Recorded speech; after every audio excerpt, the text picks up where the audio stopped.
Continuamos con el número 16. Síndrome metabólico. Aquel que conoce el origen divino del que partió es el que puede volver a darse fuerza, a darse forma y puede regenerar cada uno de sus órganos. Palabras de maestro Alan Iso. También llamado síndrome plurimetabólico o síndrome de resistencia a la insulina o síndrome metabólico X. El síndrome metabólico es un conjunto de factores clínicos, fisiológicos, bioquímicos y metabólicos que al combinarse nos ponen en mayor riesgo de padecer hipertensión o una enfermedad cardiovascular o diabetes mellitus tipo 2 o dislipidemia. Según la Organización Mundial de la Salud, este síndrome se manifiesta cuando se presenta simultáneamente resistencia a la insulina, alteraciones de los niveles de glucosa en la sangre, hipertensión arterial, obesidad o abdomen prominente, hipertrigliceridemia y niveles del HDL, colesterol bueno, por debajo de lo recomendado. Otros factores importantes son aterosclerosis, dislipidemia aterogénica, estado de hipercoagulabilidad, susceptibilidad genética y estrés crónico. La resistencia a la insulina juega un papel muy importante en la génesis de este síndrome, pues predispone al organismo a desarrollar hipertensión, obesidad, diabetes y problemas cardiovasculares. Las personas que padecen hiperinsulinemia esencial o hiperinsulinemia secundaria a resistencia a la insulina tienen mayores probabilidades de tener el síndrome metabólico, pues se ha descubierto que el exceso de insulina en la sangre aumenta el riesgo de sufrir un infarto porque la insulina eleva los niveles de triglicéridos, eleva los niveles de colesterol malo, reduce los niveles de colesterol bueno, aumenta el riesgo de que se formen coágulos, eleva la presión arterial. Todo parece indicar que el exceso de insulina en la sangre es el factor de riesgo más importante de este síndrome. Considero importante tener en cuenta que la resistencia a la insulina podría darse por un entorno celular extremo, matriz extracelular, sucio y ácido, lo que va a imposibilitar la unión de la insulina con el receptor de membrana celular para que la célula abra el canal de glucosa y entre la glucosa a la célula. Se ha observado que después de un cambio de hábitos es posible revertir la diabetes resistente a la insulina. Un adulto padece síndrome metabólico cuando cumple con 3 o más de los siguientes criterios: presión arterial mayor o igual a 130/85 Hg, glicemia alta en ayunas mayor de 110 miligramos de L, triglicéridos mayor a 150 miligramos, colesterol del bueno menor de 45 miligramos en hombres y menor de 55 en mujeres, perímetro de cintura mayor a 102 centímetros en hombres y 88 centímetros en mujeres. Durante los últimos años, este síndrome ha aumentado su aparición en niños, adolescentes y jóvenes, muy probablemente por los malos hábitos alimenticios, poco ejercicio, entretenimiento pasivo y tecnología que nos libera de esfuerzos. Algunas recomendaciones que nos permiten cambiar nuestro estilo de vida y que pueden reducir el riesgo de padecerlo y atenuar sus complicaciones son: hacer ejercicio con regularidad, aumentar el consumo de agua pura, disminuir el consumo de harinas y dulces, disminuir el consumo de carnes, seguir una dieta alcalina, bajar de peso, dejar de fumar, disminuir el consumo de alcohol. Número 17. Cáncer. Las enfermedades que estéis experimentando en vuestro cuerpo físico son el reflejo de vuestros hábitos y vuestra conciencia. Palabras de Maestro Adama. El cáncer es el nombre que recibe un conjunto de enfermedades relacionadas entre sí, en las que se observa una alteración en la división celular.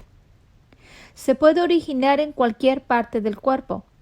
Su inicio se da cuando las células crecen descontroladamente, lo que dificulta que el cuerpo funcione adecuadamente, pues las nuevas células desplazan a las células normales. Según el patólogo australiano Rupert Alan Willis, una neoplasia es una masa anormal de tejido cuyo crecimiento excede el de los tejidos normales.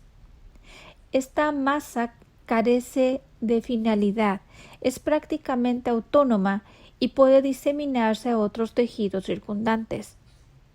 Hay unos tipos de cáncer que se propagan rápidamente, mientras que otros lo hacen más lentamente.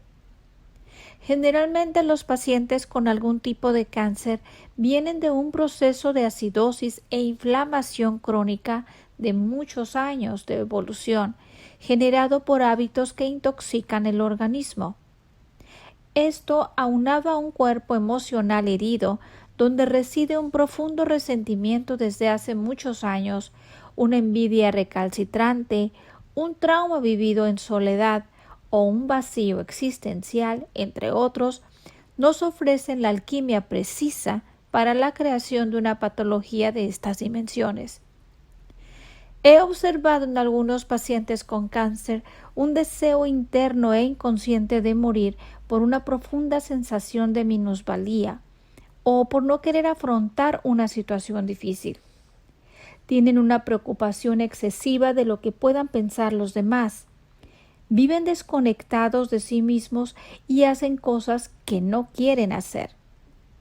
Según el Gran Diccionario de las Dolencias y Enfermedades del Dr. Jacques Martel, el cáncer está principalmente ligado a emociones inhibidas y o a un profundo resentimiento desde hace muchos años y o a una situación que aún me perturba hoy y frente a la cual nunca me atreví a expresar mis sentimientos profundos.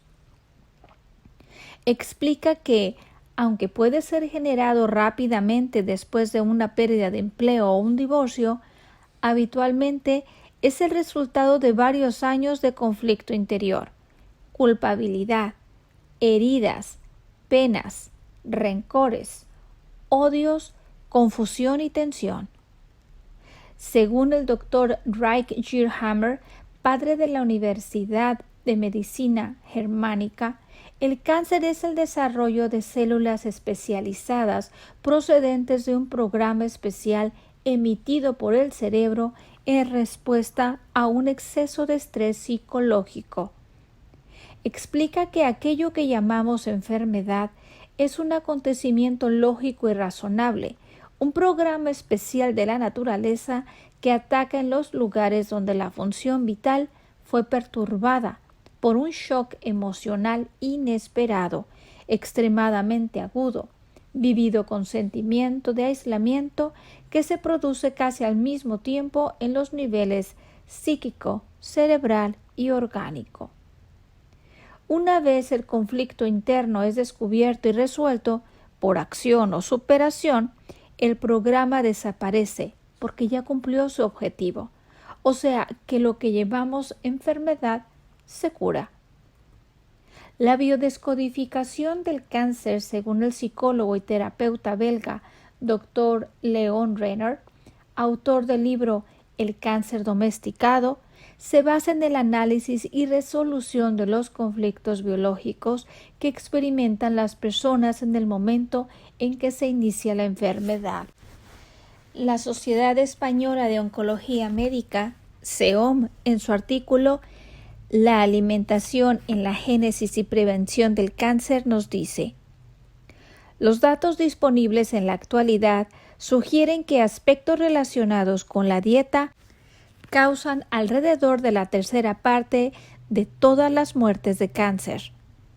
Se estima que el 30 al 40% de todos los tumores en los hombres y hasta el 60% en las mujeres están relacionados con la alimentación en países desarrollados. De manera que la dieta es la segunda causa prevenible de cáncer, solo después del tabaco. La evidencia científica más sólida de que aspectos de la alimentación y nutrición modifican el riesgo de cáncer se desprende de distintos tipos de investigaciones epidemiológicas respaldadas por hallazgos experimentales. Las formas más importantes de reducir el riesgo de cáncer consisten en evitar el tabaquismo, la obesidad, limitar el consumo de alcohol y aumentar el nivel de actividad física. Probablemente el consumo de frutas y verduras también contribuye a disminuir el riesgo, lo mismo que un menor consumo de carnes rojas y procesadas. La Fundación Mundial para la Investigación del Cáncer, conocida por sus siglas WCRF, y el Instituto Americano para la Investigación del Cáncer, AICR, iniciaron en la década de los 90 un intenso programa encaminado a fomentar el consumo de frutas y verduras. El Código Europeo contra el Cáncer también contempla esta medida. La Organización Mundial de la Salud se ha visto obligada a proponer medidas que ayudarían a disminuir la tasa de mortalidad por cáncer. Reducción de grasas animales en la alimentación. Reducción del consumo de tabaco y alcohol. Consumo frecuente de frutas y verduras. Y realización de ejercicio físico regularmente. La Organización Mundial de la Salud admite que un individuo puede actuar para evitar la aparición de un cáncer. Fin del número 16 y número 17.